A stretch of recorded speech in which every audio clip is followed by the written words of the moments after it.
Je suis extrêmement heureuse. Aujourd'hui, c'est 4 guérisons pour une seule journée. Des femmes qui ont suivi le programme Vaginisme Away, qui ont pu enfin se libérer du vaginisme. Le premier cas, c'est une personne qui vivait au Royaume-Uni, à Londres exactement. Elle a souffert de vaginisme pendant 1 an de son mariage. Et quand elle essayait de trouver des solutions médicales, c'était des crises d'hystérie parce qu'elle ne pouvait pas faire les touchés vaginaux. Elle a pu suivre le programme et en seulement 1 mois, elle a enfin pu se libérer alors qu'elle avait énormément de problèmes de couple. Et là, c'est bon, elle y est arrivée. Le deuxième cas, c'est une personne qui habite à Smara, au Maroc. Elle a souffert pendant 2 ans de son mariage. Alors, elle a essayé de trouver des solutions médicales. Elle a fait l'incision de l'hymen sans résultat. Elle a fait des séances de rééducation chez la kiné. Pour elle, ça n'a pas marché et le sexe, c'était un devoir.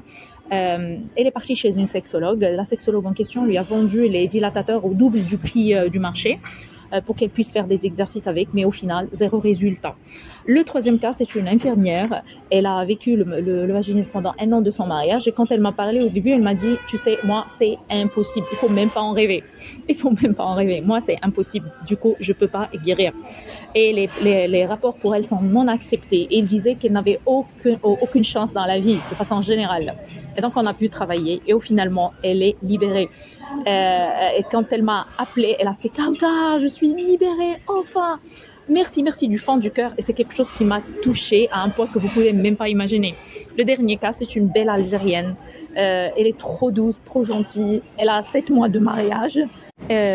Au début, quand elle voulait faire des touchés vaginaux, c'était même pas un coton-tige. Elle pleurait, elle faisait des crises d'hystérie. Le médecin lui a proposé l'anesthésie, chose qu'elle a faite.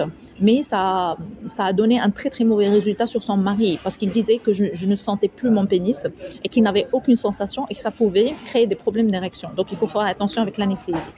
Et au final, elle a pu guérir. Et maintenant, qu'est-ce qu'elle me dit? Tellement elle profite de l'acte sexuel qu'elle me dit, tu sais Kauta, moi je veux plus de pénis.